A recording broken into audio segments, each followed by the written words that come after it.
All right, so thank you everyone for tuning in to the Extension Master Gardener Coordinator online discussion.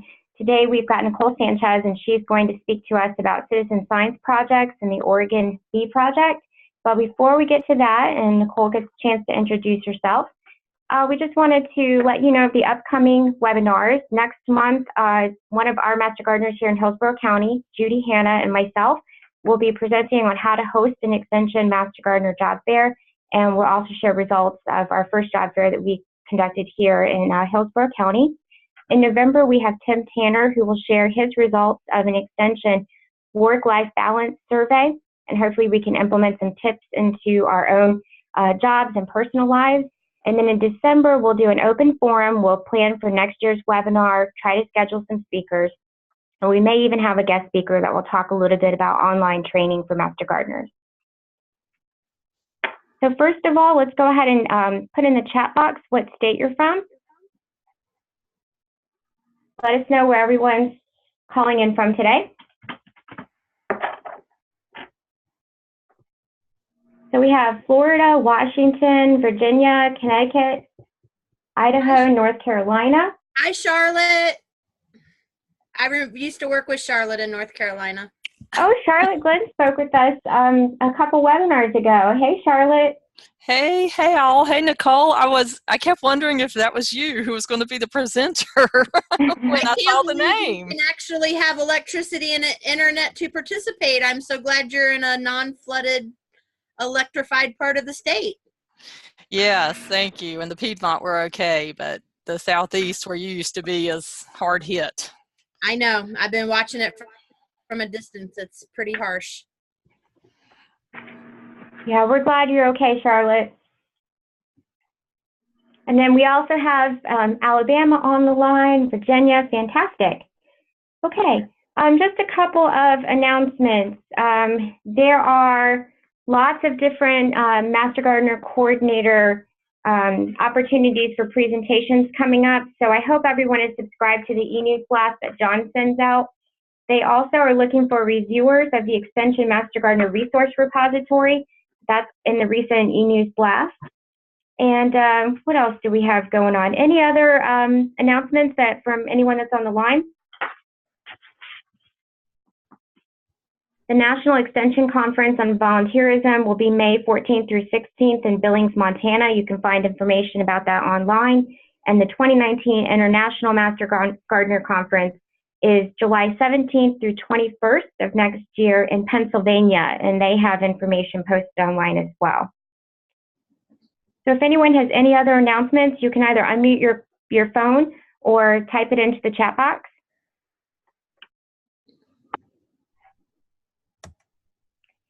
All right, and hearing none, we're going to go ahead and get started. We're a little bit late today.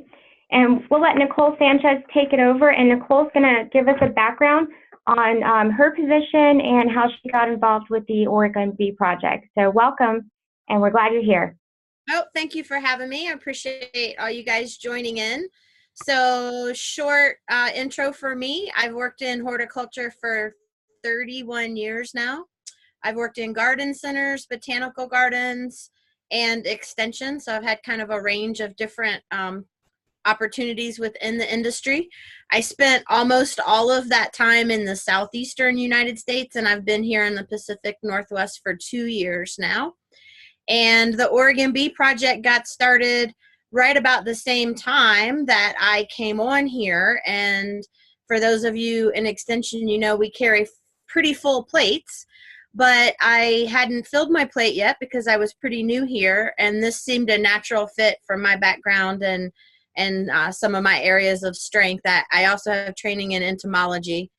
I have a master's degree in that, and I ran a butterfly conservatory at one time in an insect zoo. So I was really excited to be in a position where I could join in on this project. I hope you guys will agree with me that it's pretty cool by the time we're done talking about it.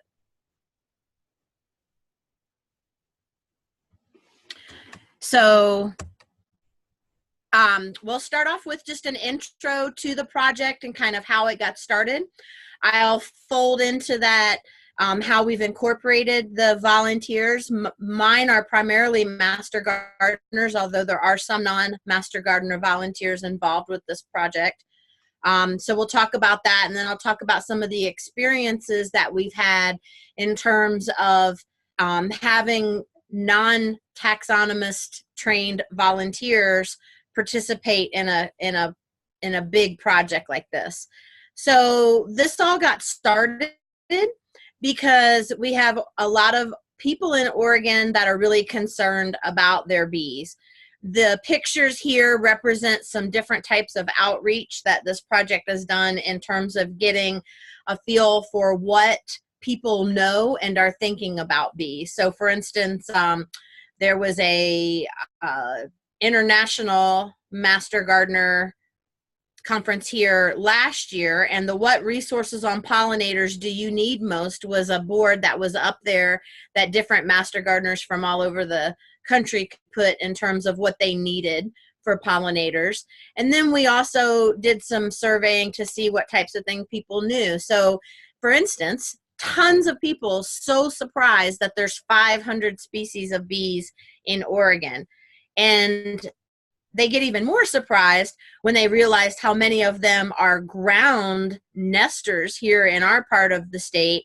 That just doesn't seem to be on people's radar generally, that so many bees nest in the ground. So there's one layer of the project. It has a lot to do with consumer interfacing and just trying to get the word out about pollinators. The Bees of Oregon card is very popular. I have given away hundreds of them, and just kind of gives people an idea of the different diversity that's out there. As you guys are probably aware, most people know honeybees and bumblebees and don't really think very much about the diversity of bees beyond that. I was still in North Carolina when this bumblebee poisoning on linden trees happened here in Oregon, but we heard about it in the news there, and some of you guys probably did too. There were pictures on all different types of national press of the dead bumblebees in the parking lot at the Target store, right? And we know that this was an example of an illegal pesticide use. It shouldn't have been applied when those trees were blooming. But combined with the different media that was out there about honeybees and colony collapse disorder, this really put a lot of focus and energy on saving bees and saving pollinators. And that led to a lot of things happening here in Oregon.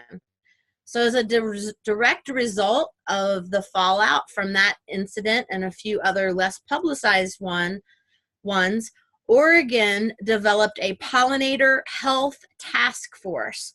So the purpose of this chart is just to show you that this task force is actually comprised of both professionals that are entomologists. So we have Ramesh, that's here at OSU. He has done work with pollinators for years. There's actually legislative folks. There's some advocacy folks.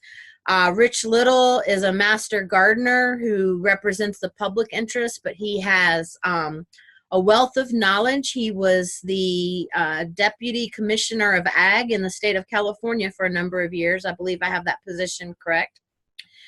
And so there's a wide range of different people that put this task force together, and the Oregon Bee Project is one of the things that came out of this task force. I'll add as an aside that something we're experiencing here in Oregon is that the testing for pesticide certification has gotten a lot harder here, as a result of this pollinator health task force. Our test here for pesticide applicators includes some questions on pollinators and requires a lot more study than it did previous to this incident.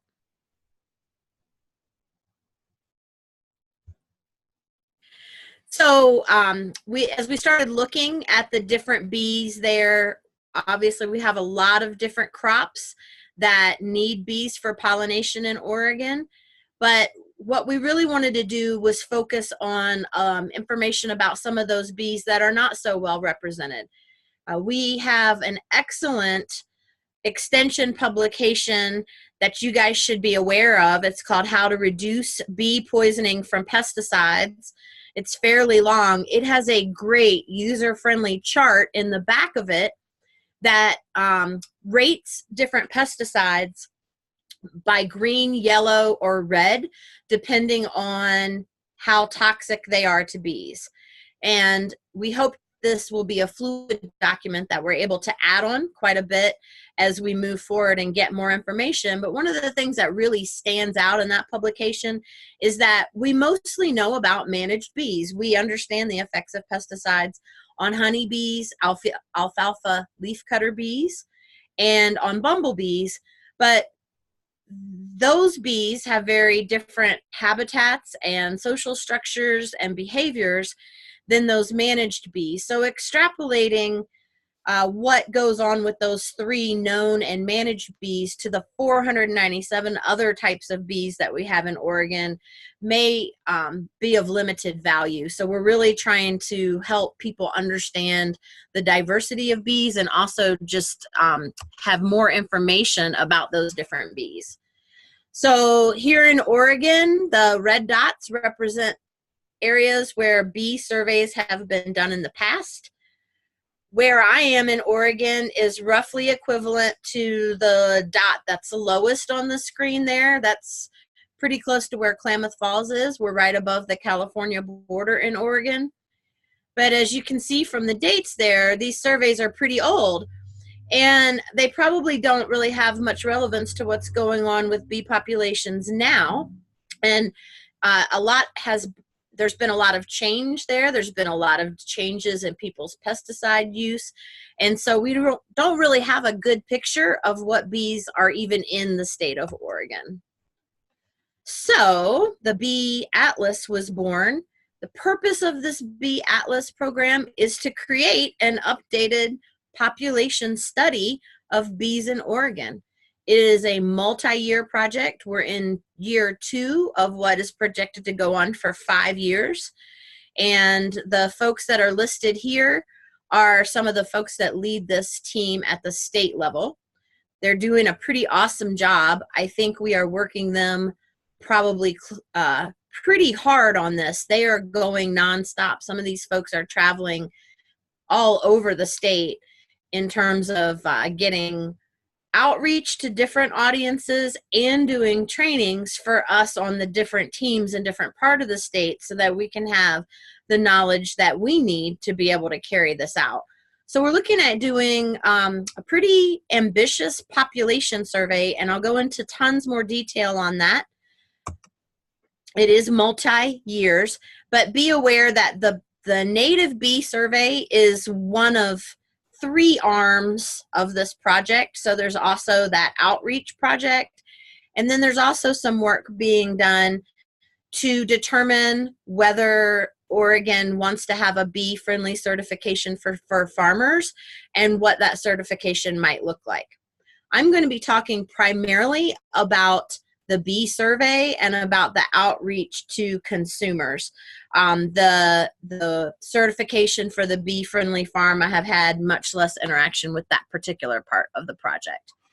So not all of the teams are actually listed here now, but we have 12 teams throughout the state that are doing sampling and collecting as teams so that we can collate all of those collections together into one state collection that represents the bee population here. We still have a pretty low representation of the bees in the eastern part of our state, which is very sparsely populated, and particularly on the extreme eastern part of our state, there are not as many master gardener programs, and so we don't really have the labor force, if you will, to conduct those types of population studies in some parts of our state. So moving on to getting into some of the details of the project, I did want to stop for a minute, Nicole P., and see if you were seeing any questions in the chat up to this point.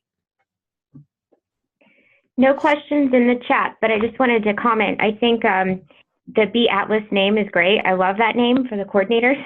And also maybe at the end we could link to the publication that you mentioned, How to Reduce bee poisoning by pesticides. If that's something that's available, we can put it on the website. Yes, it is available online, and thank you for reminding me to do that. All right, so if you want to send me that link after the webinar, I'll post it and send it out with the recording. Perfect. Yes, Thank I'll make you. sure to do that. So we're doing several different types of collecting. And one important thing that we're doing is trying to attach some of the bees we collect to the specific plant that we're seeing them on. I don't know about you guys, but I actually get questions like, I want to encourage such and such a kind of bee. What do I plant? And there's some really good resources for that. What we're finding is that not necessarily all of them apply to plant material that would be the best for the Pacific Northwest. And where I am in Klamath Falls, our climate is extremely different from what most people think of as the Pacific Northwest. So tons of our extension documents and our research are really focused on the western third of our state, the Willamette Valley and the coast, which is where tons of our horticulture goes on. But once you get over those two mountain ranges into the central and eastern part of the state, the climate's really different. And so when we think about native plants, for instance, that would be relative to 2/3 of the geography of Oregon, those bee and plant relationships, it's harder to find good information on.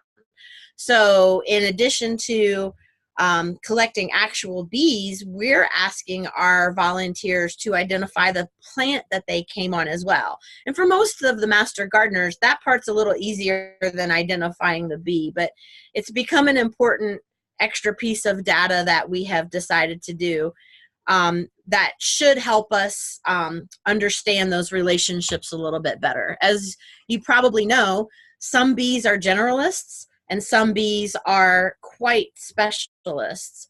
And one of the books that I've been spending a lot of time with trying to get to learn the bees better is called Bees in Your Backyard. That's a great reference for general enthusiasts, where there's some interesting reading going on there without being too inundated with, multi-syllable science words, if you will.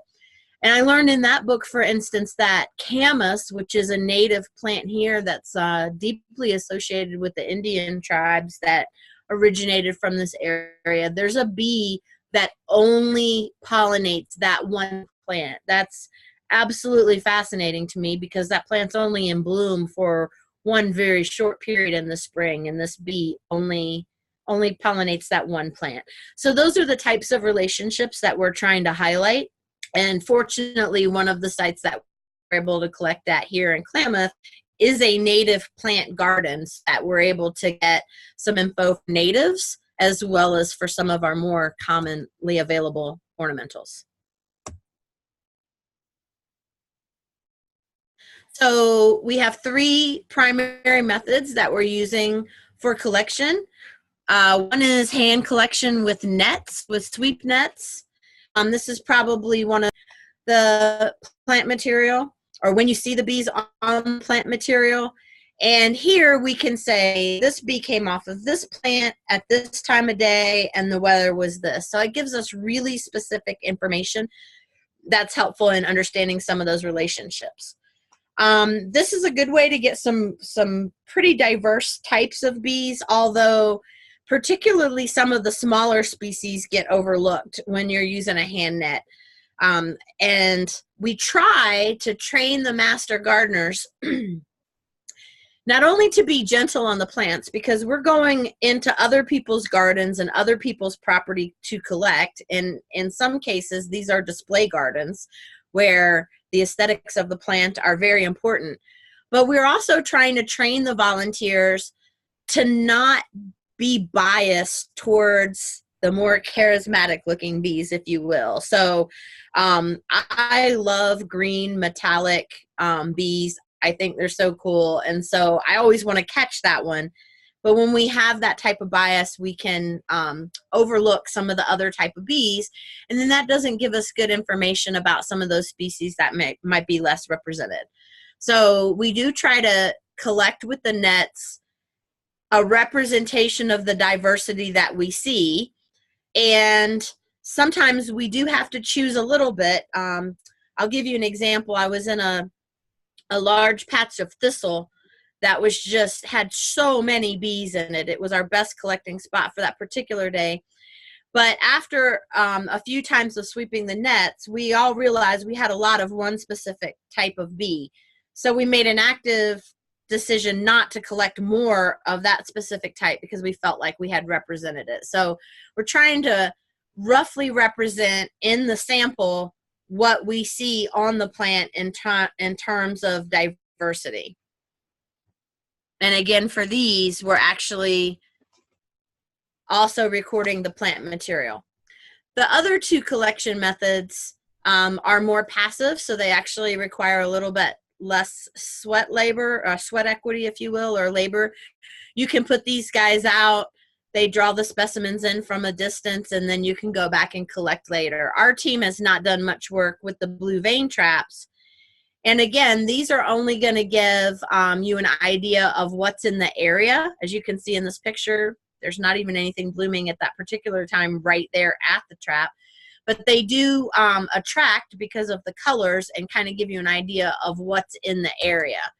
The same is going to be true for the bowl trap, which we have used several times. So this is using a series of yellow, white, and blue bowls. They are painted with fluorescent paint that is actually attractive to the pollinators and filled with soapy water. So in these cases, we typically put these next to a blooming plant, but we can't say for sure that that's the exact plant that that bee was pollinating when we don't see it. So these are typically laid out in an area. We might have 10 or 15 of them in a given area, leave them for a few hours, and then come back and collect. So this gives you an idea of what all is in a particular area, and it's pretty easy. It does not give you specific plant relationships, and it does give you a ton of specimens. Like, this is a very high volume method, which the taxonomists and the folks at State really like, but that's a lot more pinning and processing of those insects as well. And like the net, some of the groups will be underrepresented here because they're not all going to be equally attracted. So you may not be able to see all of the detail on the names of the different types of bees, but this is a really important slide in terms of illustrating how bees don't all come out at the 1st of April and pollinate things until the end of the season. Some of them do, but if you look, some of them are not coming out until June, or we have some late season bees that aren't coming out until August. Some of them are actually only active in our environments for a very short period of the year. And so our collecting looks like what we're doing is we are collecting in the same places. We've chosen 2 spots for each team, and we're collecting in those places over the entire season. So here the first couple times we went out, it was still too cold. Other parts of Oregon were collecting in April. We started seeing bees here in Klamath Falls in any significant numbers in May. But we're going out every other week to those same 2 sites so that we can see the representation of bees over time. If we continue to do this for the next 3 or 4 years, we'll have multiple years of data that will help us to be able to determine what these ranges in terms of what bees are out when. We'll be able to understand those a lot better as we get that data from the actual material. So each team has chosen 2 sites that they are collecting from on a pretty regular basis so that we can show what that site looks like over time and kind of mimic how those bees are coming out. In addition to that, we've made several day-long field trips where we've gone out and done mega sampling from one type of plant. Excuse me. So for instance, we might go out and collect for several hours off of thistle or off of bitterbrush or rabbit brush or whatever is in bloom at that time of the year. So one of the things that comes up relative to doing this with master gardeners and in terms of talking about this with citizens is that sometimes and you guys are did you just say you guys were killing bees? This really is a stumbling block for some folks. But once we explain why that is so necessary, I have found that it does appease most people's concerns. So the point of these population studies is that help us understand population dynamics. For the spot studies, we will go back and look and see what those populations look like compared to how they did before. And people, that's awesome. But how are we going to know if anything that we did made a difference? If we don't know how many bees here are here now, and we do, all of us do awesome things to save bees and plant idea if it actually made any difference. So the point of a study like this is to give us some long-term population views so we can see if those changes are doing anything. And then when you get into identifying bees, you know, their society is promoting a study of bumblebees where you can picture. Well, it works really great for bumblebees because they're large and a lot of their identifying features are easy to see. But that is not true for most of the bees. And when we get into some of the slides where we're looking at taxonomy, you'll see why you're going to have to look at that bee under a microscope to be able to identify it and distinguish it from another close relative. So once we kind of explain those things to people, it does make more sense to them about why we would sacrifice some bees for that greater amount of knowledge for more bees.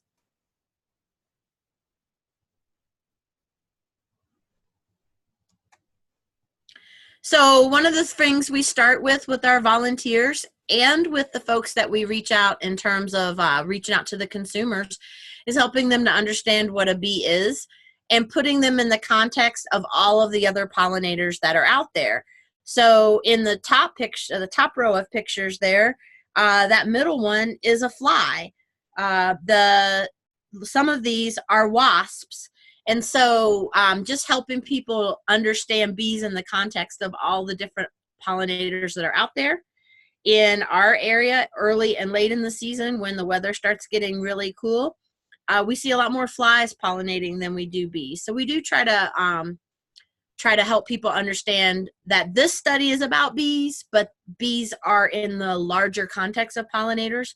And one of the coolest and simplest things that we've been able to do in our outreach, particularly with kids, is have some penned specimens for them to look at under the microscope. And we pair them with each kid gets a bee and a bee-like insect. So it could be a wasp that looks like a bee, or it could be one of the bee mimics in the fly. So there's quite a few. There's even a family called Bombyliidae, which is called the bee-like flies. And we have those kids look under the microscope and look at the eyes and the mouth parts and the wings and the legs and be able to understand the differences between those types of pollinators and further identify what the bees are. And that's gone over very well. And then we do try to put bees also in the context of their taxonomic classification. So we talk about how they fit in with the bees and the wasps. Sometimes we get a wasp accidentally. It looks like a bee in flight, you know. Here in Klamath, in conjunction with this statewide project, we are also building a reference collection of pollinators in general that we use here for our local work in terms of helping people understand about pollinators. So my perspective is that if we've already got volunteers out there in flowering material and collecting stuff, we might as well have them collect more than just the bees. So I have made this into where we actually have a side project going on where we also have some other pollinators, and I've become very interested in all the different fly pollinators that I see here. So now we start getting into some of the harder stuff. Collecting them is easy. It's fun. Volunteers really like it.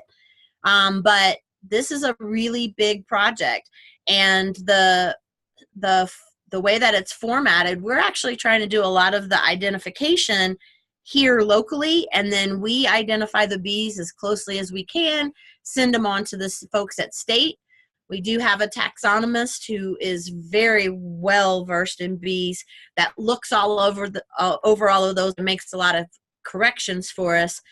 But we are asking citizen scientists, master gardeners, and other volunteers to basically become taxonomists with bees. And that means we got to spend time looking at things under the microscope. This is just an example of looking at some of the wing venation. One of the first couplets in a dichotomous key to try to identify some of these bees is looking at the number of submarginal cells that they have. So our master gardeners are spending a lot of time studying bees. They're looking at where on the bodies of the bees their pollen collecting hairs are grouped, because this is another thing that we can use to identify the different species. And like many insects, it's frequent that males and females have some slightly different parts. In the bumblebees in particular, males and females can look really, really different. And so in many cases, one of the first things we need to do is look at the bee and determine whether it's a male or a female, so we can decide how to follow that in the key and make sure we're getting those right couplets. So if you have a whole antenna, one of the easier ways to do that is with the antenna. If you have an ovipositor, also known as a stinger, ovipositor's egg layer, so the stinger and the part that lays eggs in the females are the same. If you're fortunate enough to have a specimen where the stinger is exposed, so that's easy to recognize as a female. And then one of the other ways to determine the sex of the bees is by looking at the number of segments in their abdomen. If your specimen is dry, sometimes those segments shrink into each other, making that pretty difficult. And in the bumblebees, it turns out that the most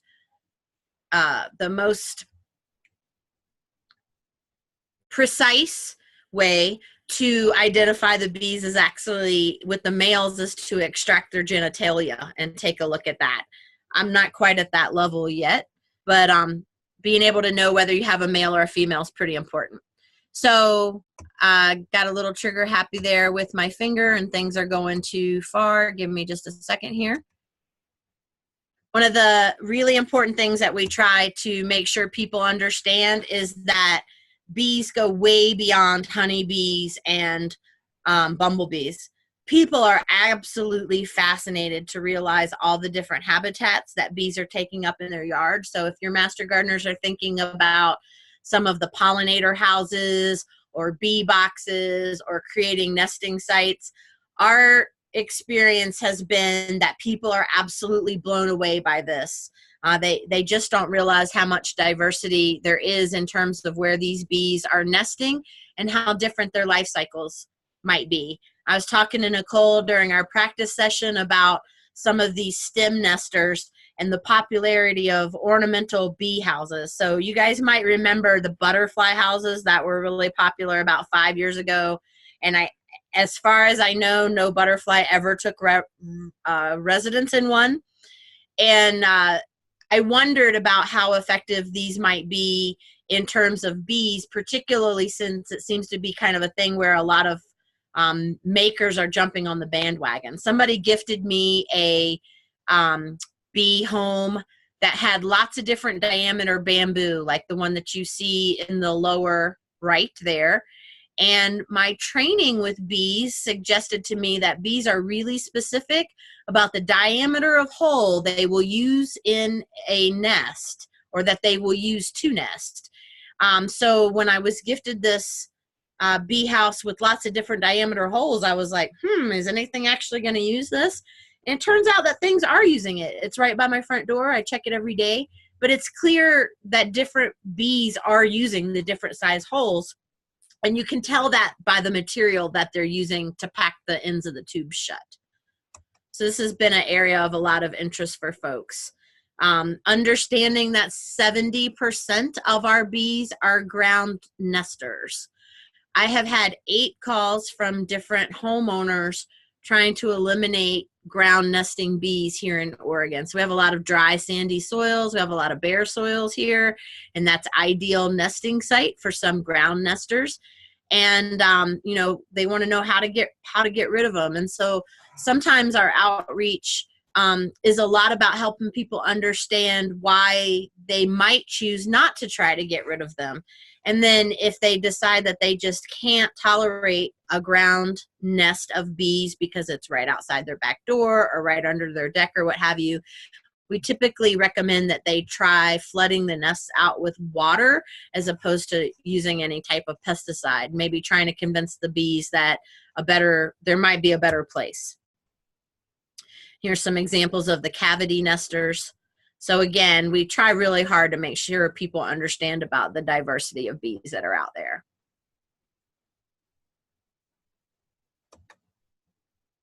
So we talked about taxonomy. That takes a lot of training with our folks.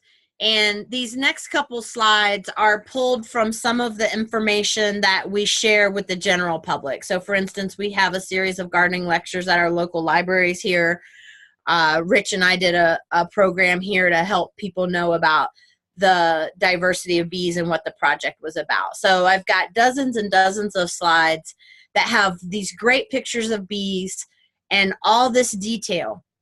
And my experience is that people are very interested in it and that they're fascinated by the diversity, but they are not going to remember this level of detail. And I've been an entomologist for like close to 20 years now. It's tough for me to remember this level of detail. And so in terms of training the master gardeners, this is when we start getting into the weeds with what are the crops that they want and what are the specific characteristics that you're looking at. So for instance, here we're looking at bees that have markings on the clypeus. That's on the face between the antenna and the mouth. You can see that large bee has like a yellow square there. So my point that I want to make is that when we start getting into this level of detail, people find it very interesting, but they don't tend to retain it when you try to give it to them at the beginning. When we work with the master gardeners and after we've sat down and looked at dozens of bees under the microscope, somebody in the group is going to be like, oh yeah, this one's got such and such a mark on the clypeus. It's obviously this.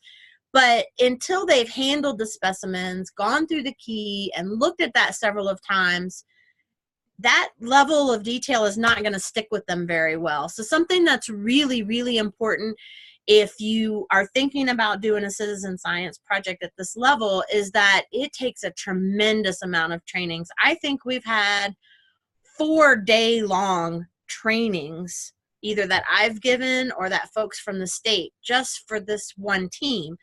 And then this summer, I also went to a taxonomy school for a week and then came back and tried to share that with the volunteers. So it takes a lot of repetition of the information. And it's, as far as the identifying goes, it takes a lot of having seen and handled those specimens before some of these details really sink in. Here's some more detail about the longhorn bees, you know, what they feed on, how many species they are, and these types of things. That starts to get a little bit too much in the weeds for folks.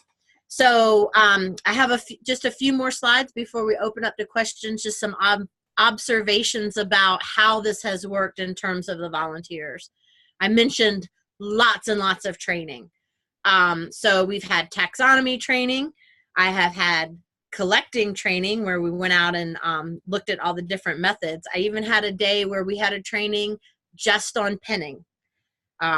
At the beginning of this project, I think some of the team leaders thought, well, the pinning will be easy. We'll just stick a pin in it and put it on there. It's not that easy, because if you don't spread the legs and the wings to some degree, you won't be able to see the features that you need to see under the microscope to be able to identify the bee. So if the bee's wings are up against its body and you can't see what the different veins look like in the wings or how many submarginal cells that it has, you're not going to get very far in identifying it. So we've learned as we've gone through this that we had to back up. You know, we weren't planning on pinning training at the beginning, but it became very clear that that was necessary. So lots and lots of training, and then offering that training multiple times, because nobody's going to be able to make it. If you offer it, nobody's going to be able to make it to any one, at least with our volunteers here.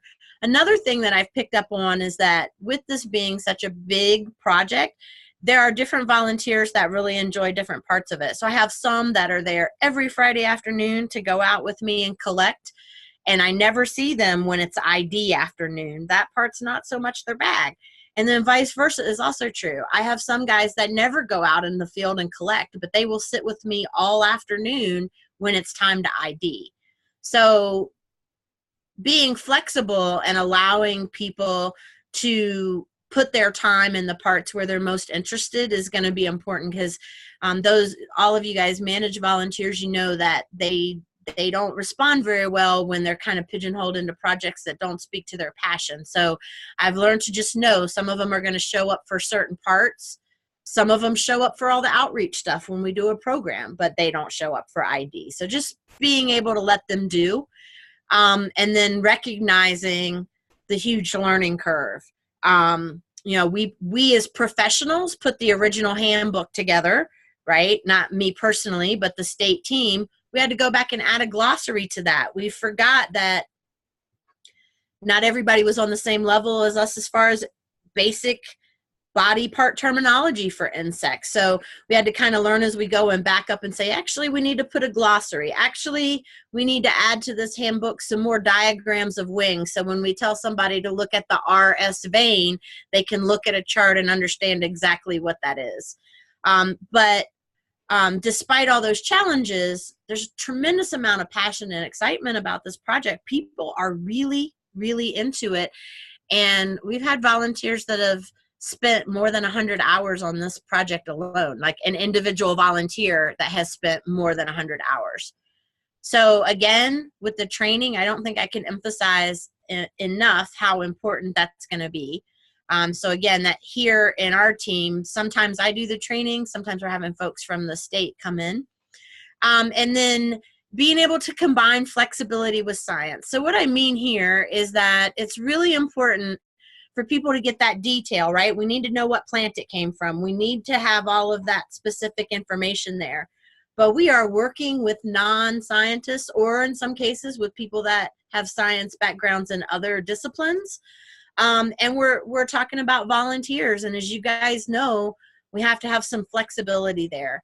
I think this is a great example of a project where we can really push the limits for some of these volunteers. Some of them are really getting into the ID and loving going through the key and pushing their skills and pushing their ability to learn more about taxonomy and how it works.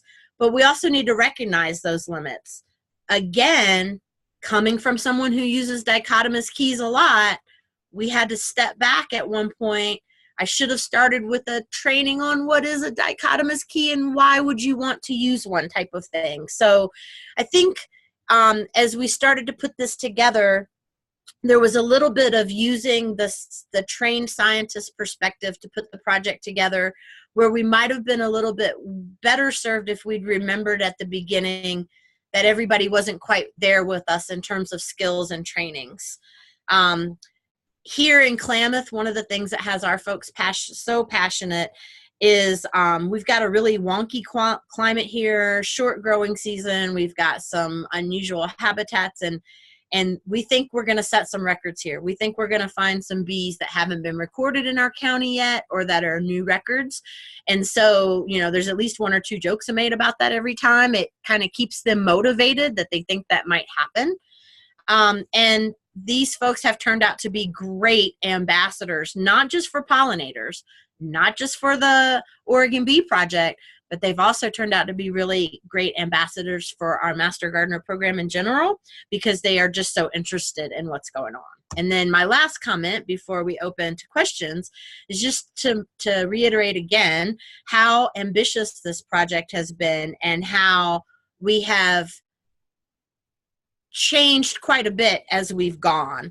And the state lead team has talked about, if we had had more time, to design the project at the front end, some of this stuff would have been caught. But there was so much constituent pressure to do something, to make something happen, that there was a lot of pressure on the state team to get this launched as soon as possible, sooner than they would have liked. And so we see that in the first year, we've kind of gone back and reconfigured some of the things to make it more possible with the citizens that we have available to collect all these bees. So I hope that I have left some adequate time for discussion and questions. Thanks.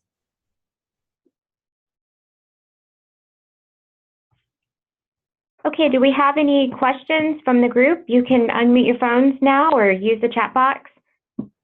Any questions, or have any of you implemented pollinator projects or citizen science in your Master Gardener programs? Let us know. I have a question for you, Nicole. I was wondering, since you all are collecting so much data and information, are you using just an in-house database, or are you also putting things into national databases? One of the ones that we've had people come and talk to us about in Florida is Nature's Notebook, and I know there's a lot of national citizen science initiatives. So are you doing that as well, or mostly keeping your information and data for your in-house record keeping? So I'm glad you brought that up. That is an ultimate goal of this project, but I don't think that is going to happen for several years down the road. So what we're doing logistically is keeping a field log of all of our collections, and our state team, we send images of each log page, and our state team actually prints the labels for us and gets those back. That's another example of where they have a lot of work on them. They're trying to do that for 12 teams. And so that tends to be a little bit of a bottleneck while we wait for those labels to come back before we can pen and have our specimens ready. But ultimately, once all of that is together, there is the desire to get that info out on some different databases, and that's really helpful information. But that can't happen until our taxonomist has looked at everything that we all have collected at the different teams to make sure that our IDs are correct. So long process with that part, but ultimately, yes. Nicole, there's a question in the chat box from Pat Williams, and Pat's asking if you know of other states doing the bee project. I don't know of other states doing this specific project. I understand that there are multiple Master Gardener groups involved in the Xerces butterfly one, where you take a picture of it with your phone. I think there are several groups involved with that, but not one that's quite of this magnitude.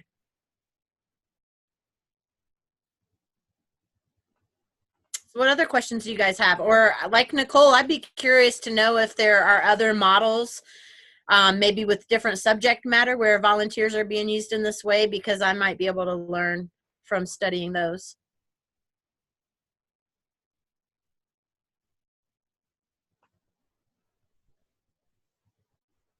Crickets, huh?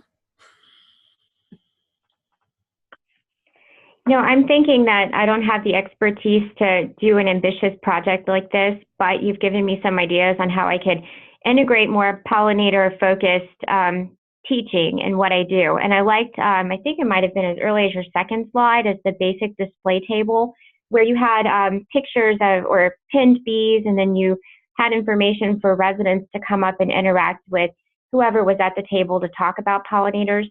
And then I also thought, there's opportunities for us to increase what we're doing with youth and have a pollinator-themed training or program, getting kids in the garden, keeping it very basic and simple. And another idea is just to, go back in each of our states and think about our native bees, the number of species of bees, and don't forget, if we're not already doing so, to just write fact sheets and give people simple tips that they can do to help our pollinators. So those are some things I'll implement after listening to your presentation. So when we follow up with the links and the link for the extension publication, the Oregon Bee Project is also doing some of that. We've got several cards, like what can I do in my own yard type of card. And this has been a project that has been really easy to tailor some of it to kids.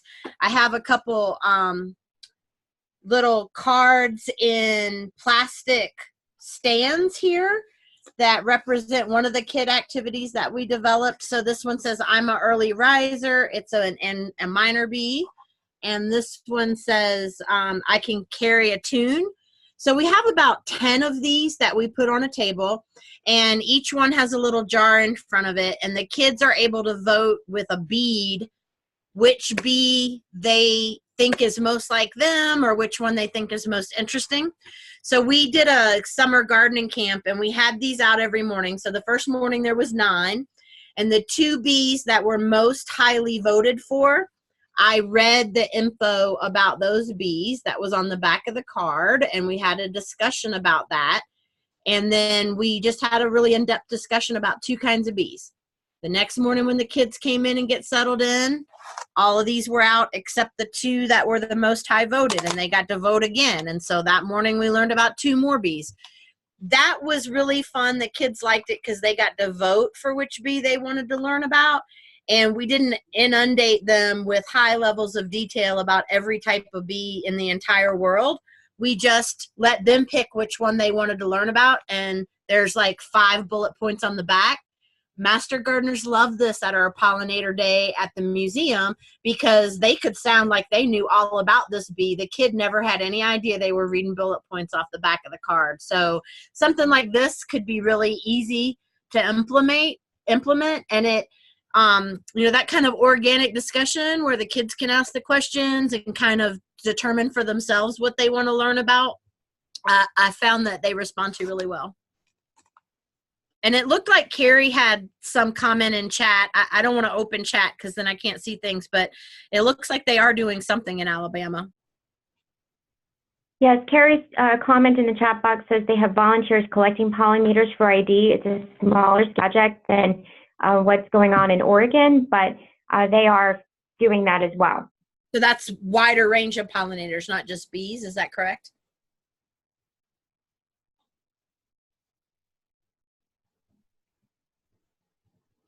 I really encourage people to think about that, especially if you're going to be out collecting bees. All the other pollinators are there too, but my experience is that, a lot of folks don't realize how many different insects are pollinating things out there. Yeah, and you gave me another idea, Nicole, when you said that, you all are collecting the bees, but you're also doing an offshoot project that's got the pollinators that you're collecting for ID. So I was just thinking I could reach out to our university and find out if we have an existing collection that we could have on loan or something like that to use for presentations and visiting different groups or visiting kids. So I don't know if that exists, but that's something else that we could all take a look at. Just reach out to our university and find out if there are existing collections that could be on loan to us. And if you don't have one, the pinning is a little bit intense. It takes steady hands. I have a few master gardeners that don't have steady enough hands. They would pin, but they don't want to break the insects. But as far as going out and collecting the pollinators, that's almost a little bit of a social activity. It's lots of fun. And so I don't think you'll have any trouble getting people to do that part.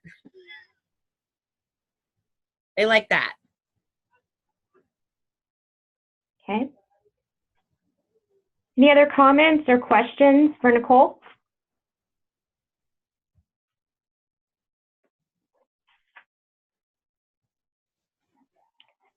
Okay. Well, hearing none, we will record the webinar. If you're on the Extension Master Gardener Coordinator listserv, you'll get an email with a recorded link to the webinar, also a link to our webpage where we'll post the PDF, the PowerPoint, and additional handouts. I want to ask the group that if any of you have stumbled across an excellent bee website or bee resource, if you want to email me at, I'll type my email in the chat box. I can post a link to those resources on our webpage underneath Nicole's presentation. Thanks. And also, Nicole gave us some good resources, the book Bees in Your Backyard, which is a good guide for general enthusiasts. And Ed posted the link to the pesticide publication, which we'll also put on the website. And again, if you're not on the Extension Master Gardener Coordinator listserv, send me an email and I'll be sure to copy you on all this information. Thanks, everyone. And I'll add just a couple more links to Oregon Bee Project stuff and that kind of stuff in the email I send you so you can share with everyone, Nicole. I really appreciate you guys tuning in and your interest in pollinator projects. Thanks, Nicole. Great job. We learned a lot today. You guys have a great day. You too. Thanks, everyone. Bye-bye.